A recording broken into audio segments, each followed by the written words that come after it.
The apartment was silent, except for the distant hum of Boston traffic 13 floors below.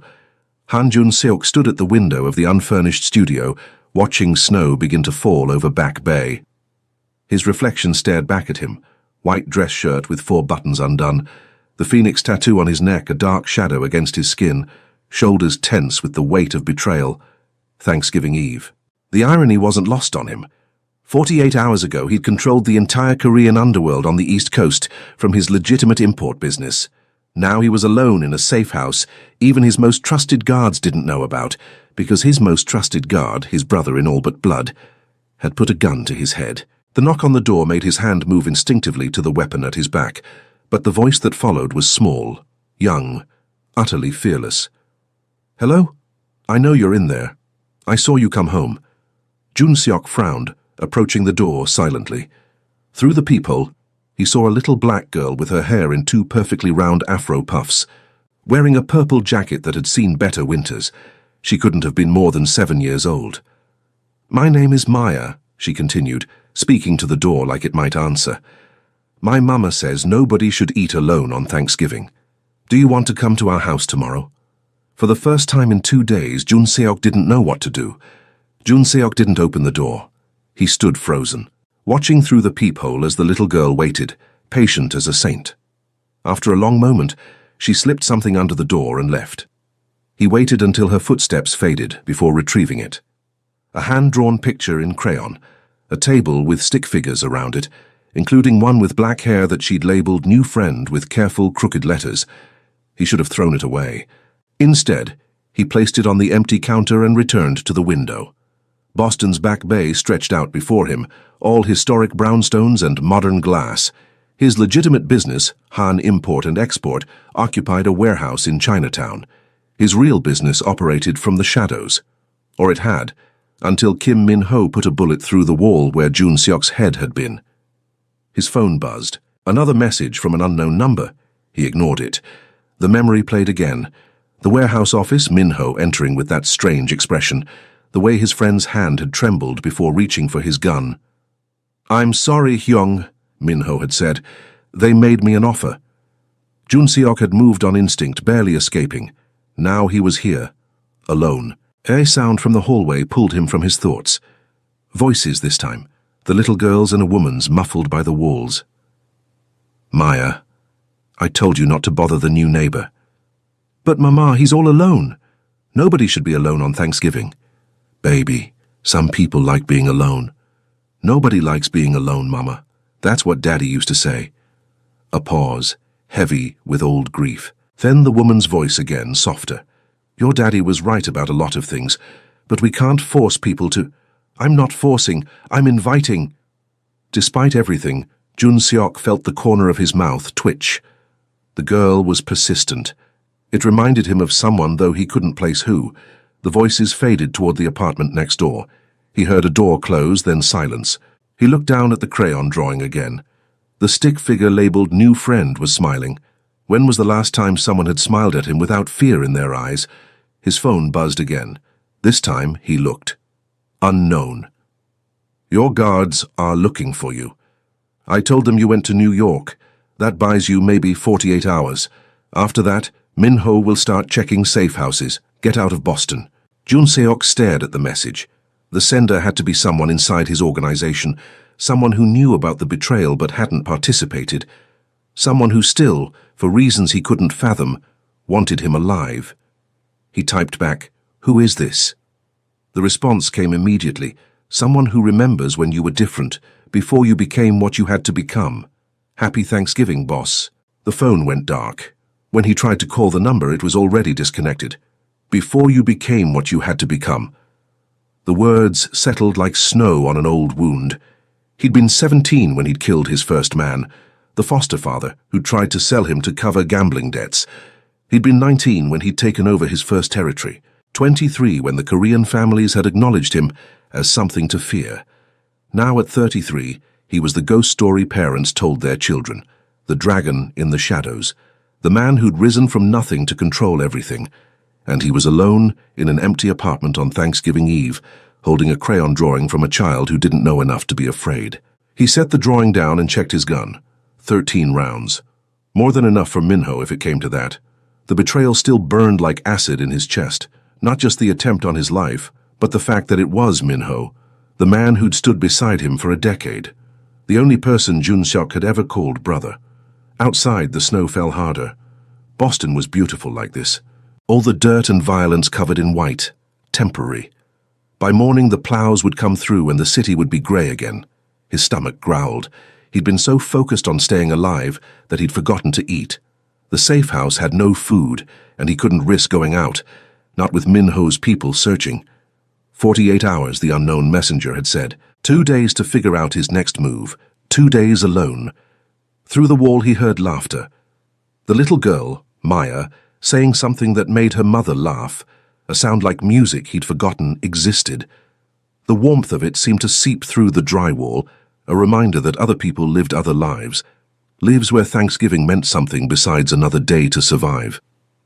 He turned away from the sound and walked to the bathroom.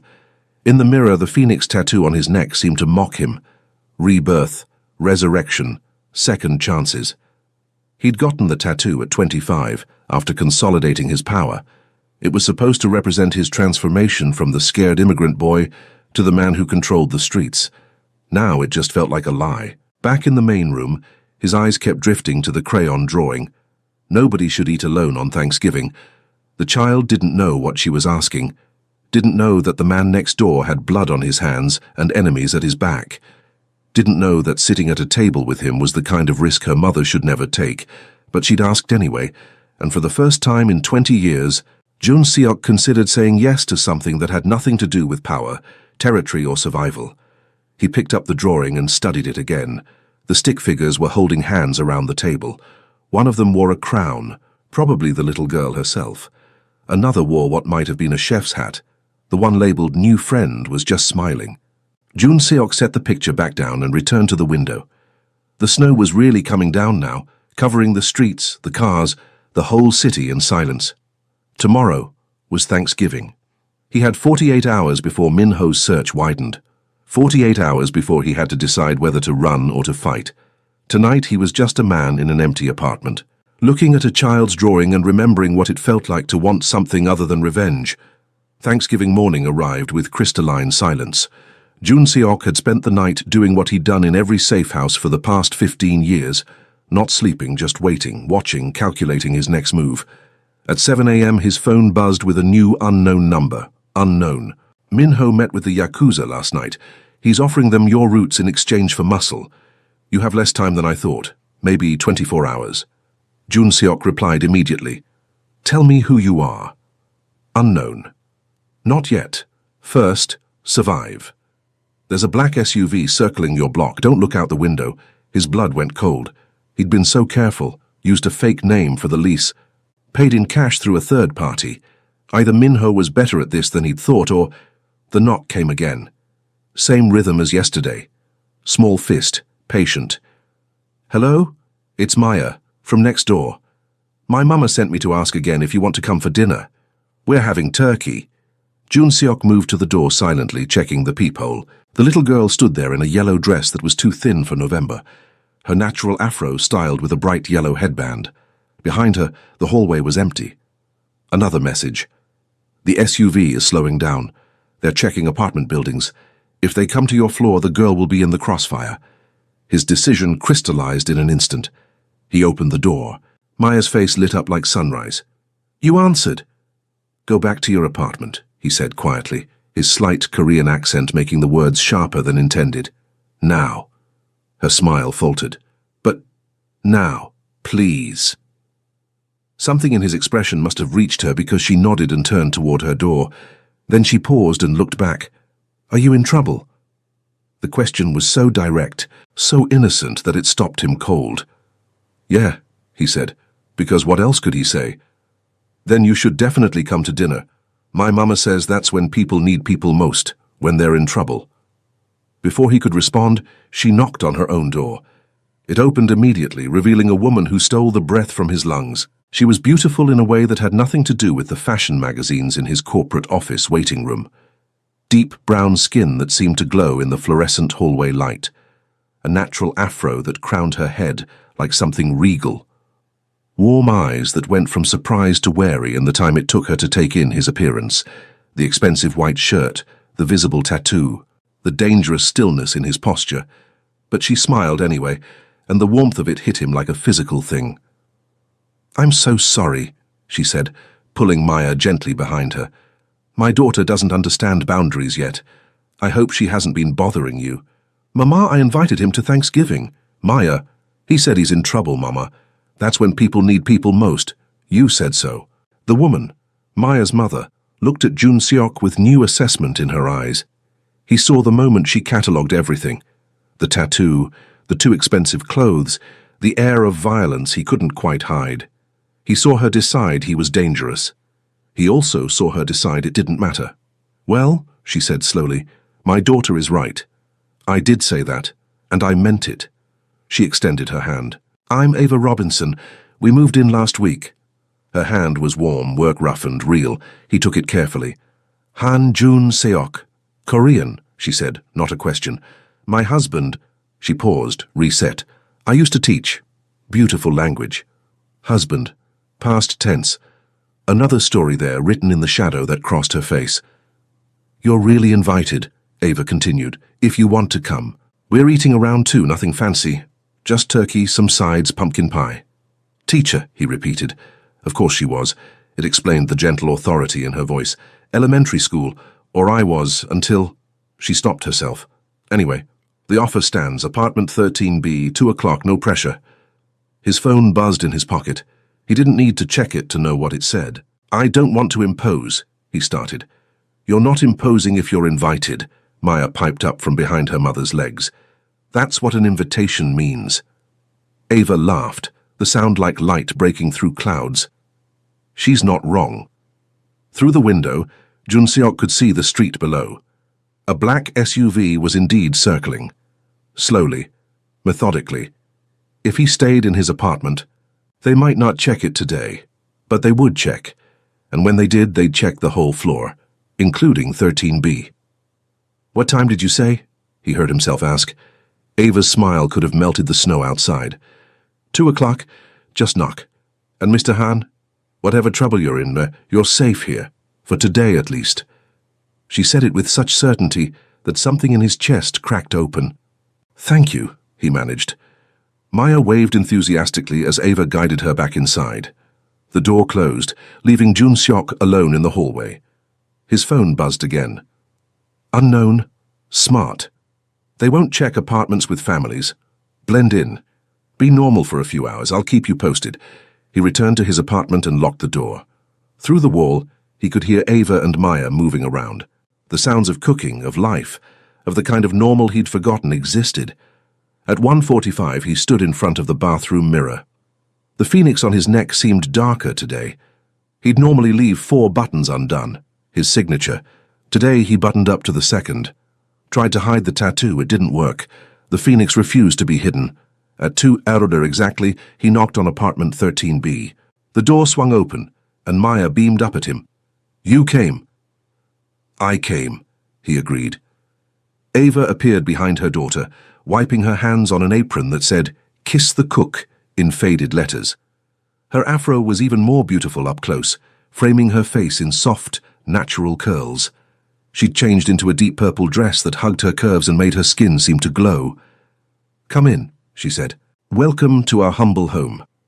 The apartment was small, maybe half the size of his penthouse in Chinatown, but it was filled with warmth, photographs on the walls, colorful blankets on the second-hand couch, Maya's drawings taped to the refrigerator.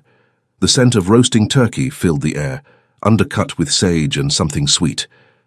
"I hope you're hungry," Ava said, leading him toward a small dining table set for 3. I might have gone a little overboard. The table was covered in dishes, turkey, mashed potatoes, green beans, cranberry sauce, rolls that looked homemade. It was too much food for 3 people, but Jun Seok recognized the gesture. She'd wanted it to be special.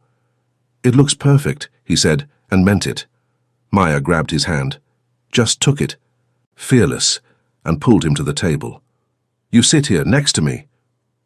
As he sat down in the mismatched chair, in this small apartment that smelled like home, surrounded by people who didn't know they'd just invited a monster to dinner, Han Jun-seok felt something he hadn't felt in 20 years. He felt like he belonged. "So," Ava said, passing him the mashed potatoes, "what brings you to Back Bay?" It was the question he'd been dreading. The lie came easily. He'd spent years crafting the perfect cover story. "Business," he said. "I'm in imports, Korean goods mostly, art, furniture, textiles." All true. The legitimate side of Han Import and Export did exactly that. "That sounds fascinating," Ava said, and seemed to mean it. "Maya's been learning about Korea in school, haven't you, baby?" Maya nodded enthusiastically around a mouthful of turkey. "They have pretty buildings and good food and," she swallowed, "and they're really good at math." Jun-seok smiled despite himself. "Some of us, maybe." "Are you good at math?" Maya asked. "Good enough. Mama's bad at math. She says numbers make her brain hurt." "Maya," Ava laughed, embarrassed. "Don't tell the man all my secrets." "It's not a secret if everyone knows," Maya said matter-of-factly. They ate in comfortable silence for a moment. Jun-seok couldn't remember the last time he'd had a home-cooked meal. The turkey was slightly dry but seasoned perfectly. The mashed potatoes were creamy and rich. "This is very good," he said. "Thank you for inviting me." Ava's smile was genuine, reaching her eyes. "Thank you for coming." "So it's just the two of you?" he asked, then immediately regretted the intrusion, but Ava just nodded. "Yes, Maya's father passed away a year and a half ago." "I'm sorry." "Me too." She glanced at Maya, who was carefully constructing the perfect bite. It was sudden. That night left questions we'll never have answers to. That night. Not an illness, then. Something that happened in a single night. Something that left questions. Jun-seok knew that kind of loss. His mother's death had been drawn out, agonizing. But his entry into this life, the night he'd killed his foster father in self-defense, that had been sudden. One moment he was a kid trying to survive, the next he was a killer. Some nights left, you changed forever. "What about you?" Ava asked, pouring gravy over her turkey. "Family?" "None," he said. "My mother died when I was young. No siblings. No." He trailed off. "No one. Just Min-ho, and that was gone now too." "I'm sorry," Ava said softly. "That must be lonely. I'm used to it." "That's not the same as being okay with it." Her perception cut deeper than she knew. Maya was watching him now, those wide brown eyes seeing more than a child should. "Do you miss having a family?" Maya asked. "Maya, that's personal," Ava started. "It's okay," Jun-seok interrupted. He looked at the little girl, at her open, honest face. "Yes, sometimes I miss it very much." "You can share ours," Maya said simply. "We have extra." Ava's eyes went bright with sudden tears. She looked down quickly, dabbing at her face with her napkin. "That's very kind of you, baby," she managed. Jun-seok felt that crack in his chest widen. These people, this woman and her daughter, were offering him something he'd stopped believing existed. Unconditional kindness, connection without transaction. His phone buzzed in his pocket. He ignored it. "Tell me about Korea," Maya said, bouncing in her seat. "The real Korea, not just school stuff." So he did. He told her about Seoul in winter, the markets in Myeongdong, the palaces lit up at night. He told her about the food, real Korean food, not the American versions, and the festivals, and the way the whole city smelled like kimchi and possibility. He didn't tell her about arriving in Boston at 13 with nothing. He didn't tell her about the foster homes, the streets, the violence. He didn't tell her about becoming the kind of man mothers warned their daughters about. He told her about the beauty, the parts he still remembered loving, before survival had consumed everything else. Ava listened, her chin resting on her hand, completely absorbed. When his phone buzzed again, she noticed him glance at his pocket. "If you need to check that," she started. "No," he said firmly, "not today." Whatever was happening outside, Min-ho's search, the Yakuza deal, the unraveling of his empire, it could wait. For these few hours, he wanted to be just a man at a Thanksgiving table, sharing a meal with people who didn't fear him. After dinner, Maya insisted on showing him her room. It was tiny, barely big enough for the twin bed and small dresser, but it was filled with personality. Drawings covered every wall, some from school, some clearly done at home. Most featured stick figures, but a few showed real artistic talent. "This one's Mama," Maya said, pointing to a careful portrait. Ava's smile was captured perfectly, warm and a little sad. And this one was Daddy. The drawing showed a tall black man with kind eyes and a wide smile. He was holding Maya's hand in the picture. He looks like he was a good father, Jun Seok said quietly. He was the best. He always said... Maya paused, her voice getting smaller. He said family isn't just blood, it's who you choose to love. Jun Seok's throat tightened. He was right. I chose you, Maya said matter-of-factly, for our family, even if it's just for today. He knelt down to her level, this tiny, fierce girl who didn't know she'd saved his life just by knocking on his door. Thank you, he said. That means more than you know. Back in the living room, Ava was cleaning up the kitchen. Without asking, Jun Seok started helping, clearing plates, rinsing dishes. She looked surprised, but didn't stop him. They worked in comfortable silence, their movements falling into an easy rhythm. When their hands touched over the dish soap, Ava pulled back quickly, but not before he felt the electricity of it. I should tell you, she said quietly, not looking at him. Whatever trouble you're in, I don't want to know the details, but I recognize the look. My husband had it toward the end, like he was being hunted. Jun Seok went very still. Your husband was involved in something he shouldn't have been. I never got the full story. The police said it was random violence, wrong place, wrong time. But Marcus wasn't the wrong place, wrong time type. He was careful, paranoid even. She turned to face him. Someone killed him, and whoever it was made sure it looked like something else. I'm sorry, Jun Seok said, meaning it. I tell you this because... She took a breath. Because whatever you're running from, it won't just go away. I learned that the hard way. It finds you, or it finds the people around you. I know. His voice was rougher than intended. I shouldn't have come. I'm putting you in danger just being here. Maybe. Ava met his eyes steadily. Or maybe we're all safer together. Maybe that's what families do. Real ones, I mean. Not just blood. The echo of Maya's words hit him like a blow. I'm not a good man, he said, needing her to understand. The things I've done... I don't care, Ava interrupted. Everyone has a past. What matters is who you choose to be now. Today you chose to have dinner with a struggling single mother and her too friendly daughter. That tells me something. What does it tell you? That somewhere under all that armor, you're still human, still capable of being kind. She smiled, sad and knowing. The world hasn't beaten it out of you yet. His phone buzzed again. This time, the vibration was insistent, multiple messages in a row. Ava noticed. You should check that. Reluctantly, he pulled out his phone. Unknown. Minho knows. He has someone in the building. They saw you enter 13B. You need to leave. Now. Unknown. They're coming up. Get the woman and child out through the back stairwell. Go. Unknown. You have 90 seconds. I can't help you anymore. I'm sorry. Jun Seok's blood turned to ice. We need to leave, he said quietly. Right now. Ava went pale. What? Please, trust me. Get Maya. Back stairwell. Don't ask questions.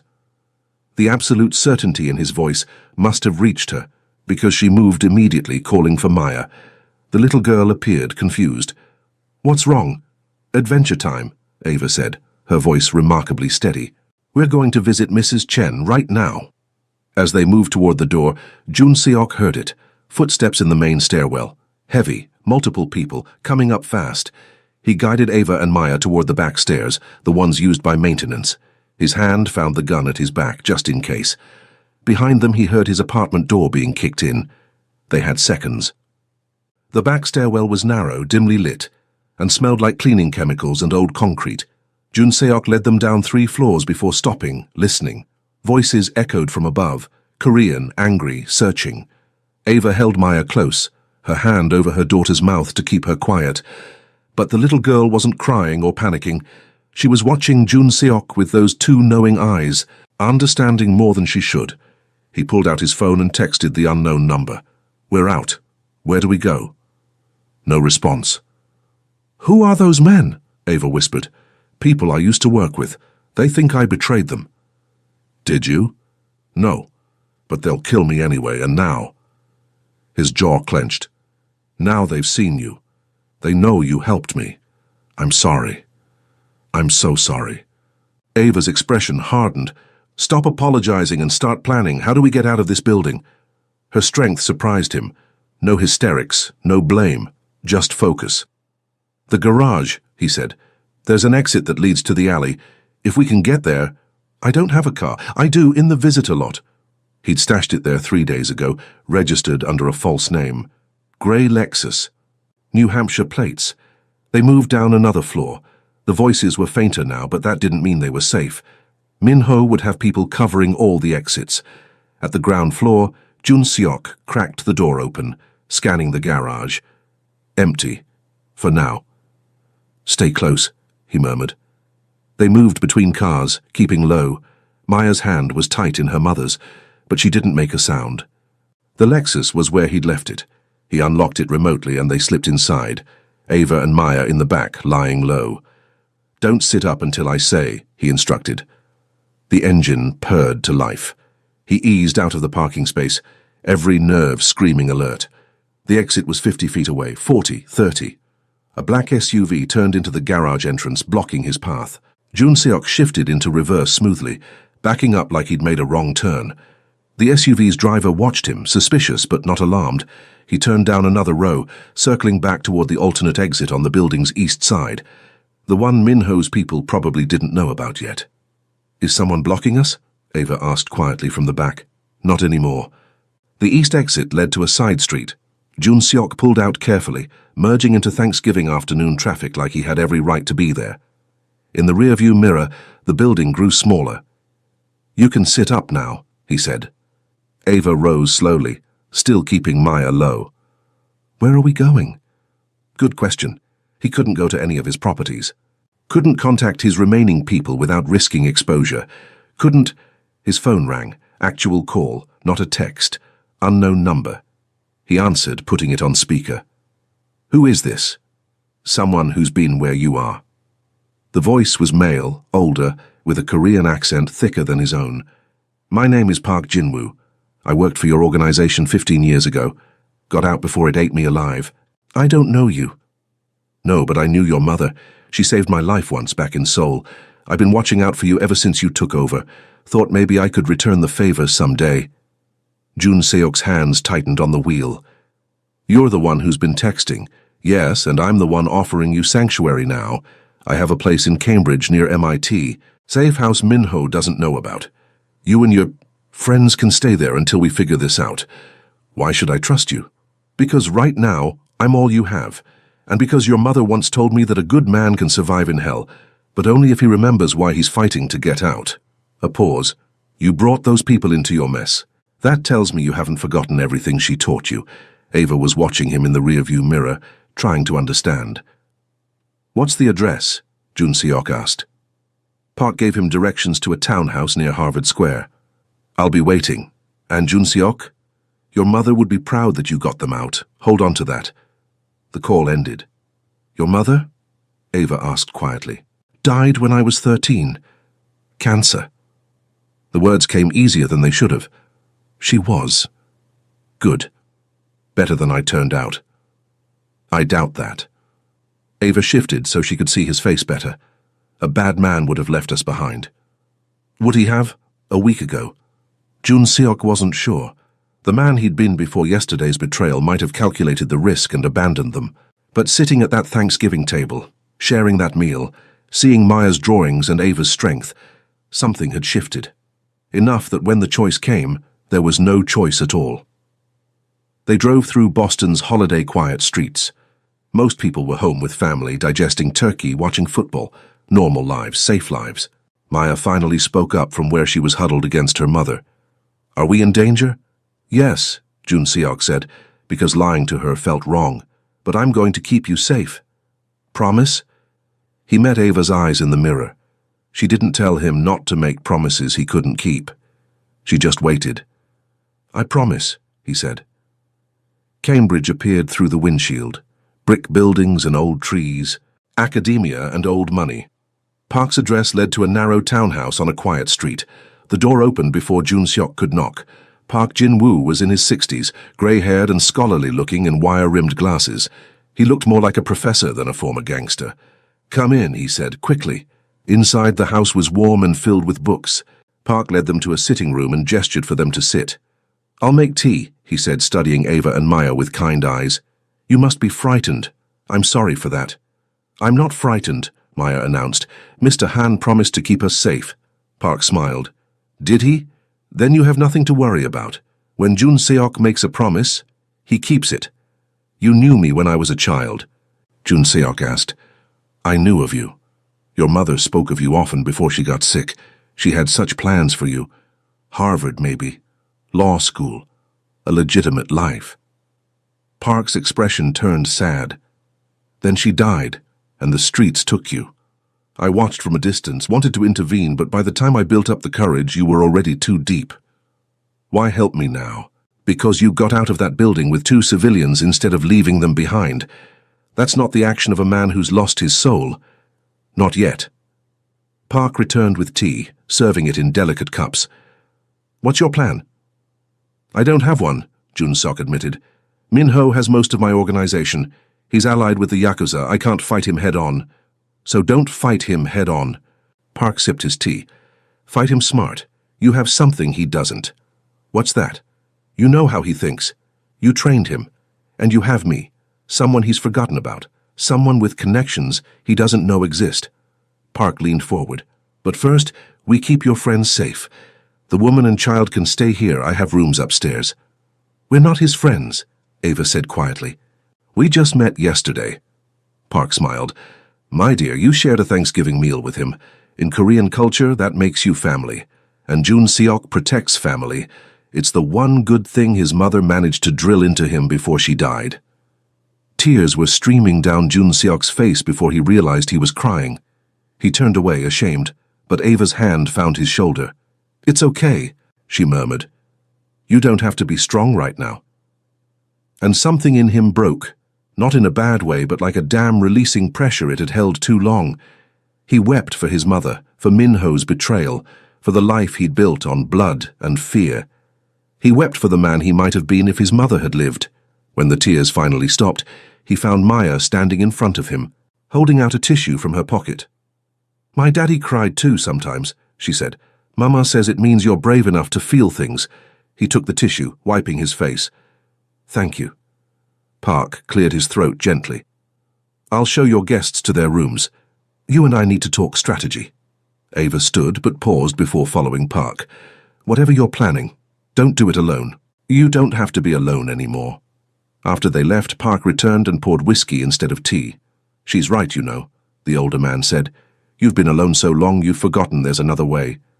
Alone is safer. For everyone. Alone is how men like us die." Park raised his glass. "To your mother, to second chances, and to remembering what we're fighting for." They drank. And somewhere in the city, Min-ho was searching, planning, getting closer. 3 days passed in Park's townhouse. 3 days of Jun Seok rebuilding his network from shadows, calling in old favors, reaching out to the few men he trusted who hadn't been compromised by Min-ho's coup. 3 days of Maya doing homework at Park's antique dining table, completely unbothered by the dangerous men having quiet conversations in Korean around her. 3 days of Ava, watching him with eyes that saw too much, asking questions he didn't know how to answer. "Why does he call you boss if you're in imports?" she asked on the 3rd night after Maya had gone to bed. They were alone in Park's study. Jun Seok had been reviewing financials. The legitimate numbers that would let him prove Min-ho's Yakuza deal violated their organization's foundational rules. "Because I am a boss," he said simply, "just not the kind you're thinking." "I'm thinking exactly the kind I'm thinking." Ava sat across from him. "I'm not stupid, Jun Seok. I know what a tattoo like yours means. I know why men carry themselves the way you do. My husband." She took a breath. "Marcus got involved with people like you. It got him killed. I'm sorry." "Stop saying that. Just tell me the truth. Are you Mafia?" The question hung in the air between them. He could lie, should lie. "Yes," he said instead. "Korean organized crime. I controlled most of the East Coast territory. Min-ho was my second, my brother, until he tried to kill me. Why? Greed, power, the usual reasons men betray each other." Ava was quiet for a long moment. You should have told me before I brought my daughter here. I know. We should leave. You should, but you won't be safe. Min-ho saw you with me. In his mind, that makes you either an asset or a liability. So we're prisoners.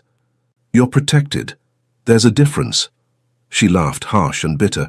Marcus said something similar right before he died. I'm protecting you, he said. Turned out he was protecting me from the people he owed money to. Lot of good it did. Jun-seok closed the laptop. I won't let that happen to you. You can't promise that. I can promise I'll die before I let Min-ho touch you or Maya. The intensity in his voice seemed to shake her. She studied his face like she was seeing him for the first time. Why? She asked quietly. Why do you care so much? We're nothing to you. You invited me to dinner, he said, the words inadequate but true. You saw me as a person instead of a threat. Your daughter drew me into her family like it was the easiest thing in the world. Do you know how long it's been since someone looked at me without fear? That's not enough reason to die for us. It's the only reason I have left. Ava's eyes were bright with unshed tears. You don't even know us. I know you're strong. I know you're kind, even when you shouldn't be. I know you make Thanksgiving dinner for 3 with enough love to feed 20. He paused. I know your husband loved you very much, and whatever he was involved in, he died trying to protect you. How do you know that? Because that's what good men do, and you wouldn't have married anyone else. She wiped at her eyes angrily. Don't make me like you. Don't make this complicated. Too late, he said softly. The moment stretched between them, heavy with things neither could say. Then Park appeared in the doorway. We have a problem, he said. Min-ho just made his move. He's calling a gathering of all the Korean families for tomorrow night. Says he has proof you stole from the organization. If he gets them to vote against you, you'll be declared an enemy. They'll hunt you to the ends of the earth. Jun-seok stood. Where's the gathering? Your restaurant, the one in Chinatown. He's using my own territory against me. Smart, Park admitted. He knows you won't attack during a peace gathering. Too many witnesses, too much risk of starting a war. Then I won't attack, Jun-seok said slowly, an idea forming. I'll walk in the front door, unarmed, and I'll challenge him directly. That's suicide. Maybe. Or maybe it's the only way to end this without more bloodshed. He looked at Ava. You'll be safe here. Park has 20 men watching this house. Min-ho won't find you. And if you die, Ava asked, then Park will get you and Maya new identities, new city, new life. I've already arranged it. She stood up, crossing to him. That's not what I asked. It's all I can promise. Ava reached up and touched the phoenix tattoo on his neck, her fingers warm against his skin. I don't care about your past, Jun-seok. What matters is who you chose to be today, when you saved us. It's not revenge, it's justice. To him or to you? The question cut deep. Because she was right. Part of him wanted Min-ho dead, not for the betrayal, but for making him feel powerless again. Both, he admitted. Then don't go, Ava said. Walk away. We'll all walk away. Start over somewhere new. I can't. Why not? Because if I run now, I'll be running forever, and I'm tired of running. He covered her hand with his. I need to end this, one way or another. Tears spilled down her cheeks. I just found you. I don't want to lose you too. The words hit him like a physical blow. Ava. She kissed him, just pressed her lips to his, tentative and desperate and real. For a moment, Jun-seok forgot about Min-ho, about the gathering, about everything except the warmth of her mouth and the way she fit against him like she'd always belonged there. When they broke apart, Park had diplomatically vanished. Sorry, Ava whispered. I shouldn't have. Don't apologize, Jun-seok said roughly. Don't ever apologize for that. Come back, she said. After tomorrow, whatever happens, find a way to come back. I will, I promise. You're good at keeping promises. I'm trying to be. She kissed him again, softer this time. Then she stepped back, wiping her eyes. I should check on Maya, she said. After she left, Jun-seok stood alone in the study, his lips still tingling from her kiss, his heart pounding in a way that had nothing to do with fear. Park returned with 2 glasses of whiskey. That was unexpected, the old man observed. Yes. Good for you. Park. No lectures, just this. Your mother wanted you to have a normal life. Love, family, happiness. Park handed him a glass. Maybe this is your chance. Maybe this is what the Phoenix was always about. Not rising to power, but rising to something better. Or maybe tomorrow I die, and she watches another man she cares about get killed. Then make sure you don't die, Park said simply. You have something to live for now. Use it. The next morning, Jun Seok dressed carefully. White shirt buttoned to the second button. The Phoenix visible on his neck. Dark slacks. No weapon. That was the rule for peace gatherings. Maya appeared in his doorway as he was adjusting his collar. You're leaving, she said. Just for today. You're going to fight the bad man. How did you... I'm 7, not stupid. She walked over and straightened his collar, her small hands careful. My daddy went to fight bad men too. He didn't come back. Jun Seok knelt to her level. I'm coming back. Promise? I promise. She hugged him fiercely. You're part of our family now. Families don't break promises. Downstairs, Ava was waiting by the door. She didn't say anything. Just pulled him into a kiss that tasted like coffee and fear and hope. Come back, she whispered against his lips. I will. Park drove him to Chinatown. The restaurant, his restaurant, though Minho had probably already claimed it, stood on the corner of Beach Street, all red and gold and traditional elegance. Last chance to change your mind, Park said. No, Jun Seok said. It's time to end this. He got out of the car and walked toward the door, leaving behind the last person who remembered his mother, walking toward the man who'd betrayed him, carrying nothing but his word and the memory of Ava's kiss. The Phoenix on his neck seemed to burn. Rebirth, she'd called it. He hoped she was right. The restaurant's private dining room was filled with representatives from every major Korean family on the East Coast. Jun Seok recognized most of them. Some he'd done business with, some he'd intimidated, all of them dangerous. Minho stood at the head of the table, looking every inch the leader he'd always wanted to be. When Jun Seok entered, the room went silent. You've got balls, so I'll give you that, Minho said in Korean, walking in here like you own the place. I do own this place, Jun Seok replied in the same language. Or did you forget who built everything you're trying to steal? You built it on blood and fear. I'm just taking what's mine. By trying to kill me, your own brother? You were never my brother. You were my boss. And I'm tired of taking orders. The other bosses watched, calculating. This wasn't just about territory anymore. It was personal, messy, the kind of thing that could spark a war if they chose the wrong side. Jun Seok switched to English, addressing the room. Minho claims I stole from the organization. I'm here to answer those charges. He turned to Minho. Show them your evidence. Minho's smile was cruel. He nodded to one of his men who produced a folder of documents. Phantom accounts, money laundering, years of theft. Jun Seok took the folder calmly, flipping through it. The forgeries were good, very good, but not perfect. I have the real formation documents for these accounts filed 2 years ago by Kim Min-ho. He pulled out his phone, called up his own files. He's been stealing from the organization for years. When I got suspicious, he tried to kill me. When that failed, he tried to frame me. Lies, Min-ho spat. Then let's verify. I'll submit to any investigation. Will he?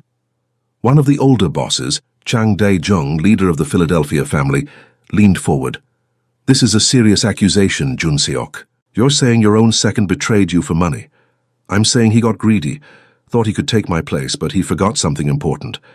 Jun Seok's voice dropped. I didn't build this organization by being easy to kill. Minho's hand moved toward his jacket. Stupid, breaking the peace-gathering rules. But Jun Seok was faster. He crossed the distance between them in 3 steps, catching Minho's wrist before he could draw the gun. Don't, he said quietly. You pull that weapon in a peace gathering.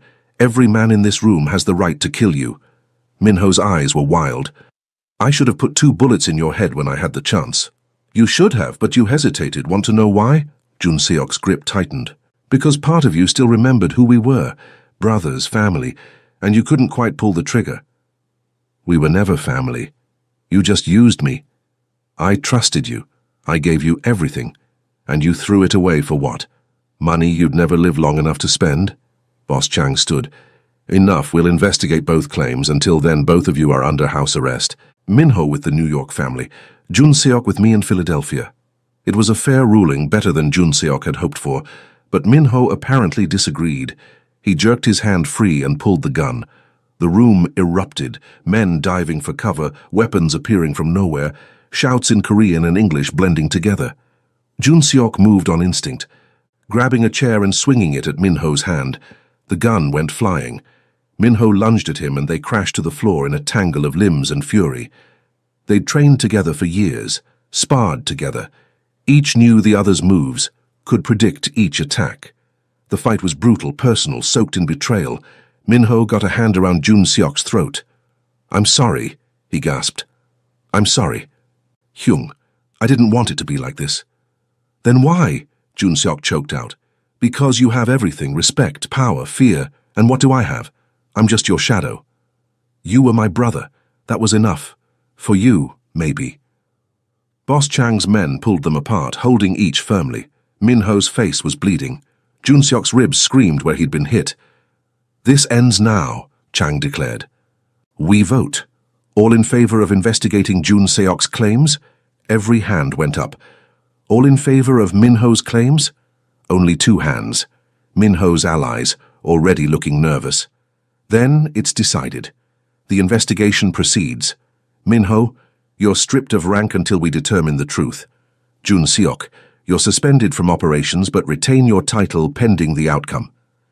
It was better than exile, better than death. Minho sagged in his captor's grip. "It wasn't supposed to be like this." "No," Jun Seok agreed. "It was supposed to be us against the world, brothers to the end. I ruined it. Yes, I'm sorry. I know." They took Minho away. Boss Chang approached Jun Seok, studying him. "You could have killed him," the old man observed. "When you had him on the ground, you didn't." "He was my brother." "Was?" "I don't know anymore." Chang nodded slowly. "Come to Philadelphia. Rest, heal. Let the investigation run its course. And Jun Seok, think about whether you want to keep living this life, because from where I stand, you look like a man who's tired of the fight." He was. God, he was so tired. Park was waiting outside in the car. "How bad?" "Not dead. That's something. The woman and child. I need to see them." Park drove him back to Cambridge. Every block felt longer than the last. Every minute an eternity. When they finally arrived, Jun Seok practically ran to the door. Ava met him in the hallway. Her eyes scanned him, taking in the bruises, the blood on his shirt, the way he was favoring his ribs. "You're alive," she breathed. "I promised." She pulled him into her arms, and he let himself lean into her strength, let himself be held by someone who didn't want anything from him except his survival. Maya appeared on the stairs. "You came back. I promised," he said again. She ran down and hugged him fiercely. "See, Mama, he keeps his promises." Later, after Park had checked his ribs, bruised, not broken, after Maya had gone to bed, after the adrenaline had finally faded, Jun Seok sat with Ava on Park's back porch. "What happens now?" she asked. "Investigation. Could take weeks. If they rule in my favor, I get my position back. If not..." He shrugged. "And if you get it back? What then?" "I don't know." He looked at her. "A week ago I would have said I'd rebuild, consolidate power, become stronger than before, but now I keep thinking about that Thanksgiving table, about Maya's drawings, about the way you look at me like I'm just a man instead of a monster." Ava took his hand. "You are just a man who's made hard choices, a man who's done things he regrets, but also a man who saved us, who kept his promises, who cried for his mother. That doesn't erase the blood on my hands." "No, but it means you're more than just the blood." She squeezed his fingers. "My husband told me once that every man is a story. Some stories are tragedies, some are triumphs. Most are a little of both. The question is whether you get to write the ending. What if I've already written too much? What if there's no good ending for someone like me? Then write a new story. Start over. Be someone different. With you?" The question escaped before he could stop it. Ava smiled, sad and hopeful. "If you want, if you're willing to try. I've never tried before, to be normal, to have a family. I don't know if I can. Neither did I after Marcus died, but Maya taught me something. She taught me that you don't have to know how." You just have to be willing to try. Inside the house, Park was humming something in Korean. Maya was asleep upstairs, safe and warm. Outside, Boston glittered in the winter night. Jun Seok kissed Ava, soft and careful, like she might break, like she might save him. Maybe both. Teach me, he said against her lips. Teach me how to be normal. I don't think you could be normal if you tried, she laughed. But I can teach you how to be happy if you let me. I want to let you. Then that's enough. For now, that's enough. They sat together as the snow began to fall, two broken people building something new from the wreckage of their past lives. The phoenix on his neck would always mark what he'd been, but maybe, just maybe, it could also mark what he was becoming. The investigation had cleared Jun Seok. Minho was in permanent exile. Boss Chang had offered to reinstate him fully, but Jun Seok had made a different choice. He'd stepped down, retired, kept only his legitimate import business. The bosses had been shocked. Park had been proud. Ava had kissed him for 10 minutes straight. Now, on a May afternoon in Cambridge, Jun Seok stood in the kitchen of the house he'd bought, small, normal, perfect, making Korean barbecue for dinner. Maya was at the table doing homework. Ava was curled up on the couch grading papers. She'd gotten her teaching job back. Through the window, he could see Park's townhouse 2 blocks over. The old man visited twice a week, teaching Maya Korean and telling embarrassing stories. This was his life now. Quiet, normal, safe. He'd never been happier. Jun Seok? Ava called from the couch. Can you come here for a second? He wiped his hands and joined her, settling beside her with practiced ease. What's wrong? He asked. Nothing's wrong. I just wanted to tell you something. She took a breath. I love you. The words hit him with wonder, with gratitude, with disbelief that this was real. I love you too, he said, meaning it more than he'd ever meant anything. She kissed him, and Maya made exaggerated gagging noises from the table. Gross. No kissing during homework time. They broke apart, laughing. That night, after dinner and dishes and Maya's bedtime story, Maya called out, Jun Seok, can you check for monsters again? He smiled. Duty calls. Go, Ava said. She needs you. He went inside, checked under the bed and in the closet for monsters that didn't exist, kissed Maya goodnight, and returned to Ava. The Mafia boss was lonely no more, and it had all started with a little black girl saying, Come to my house for Thanksgiving. Sometimes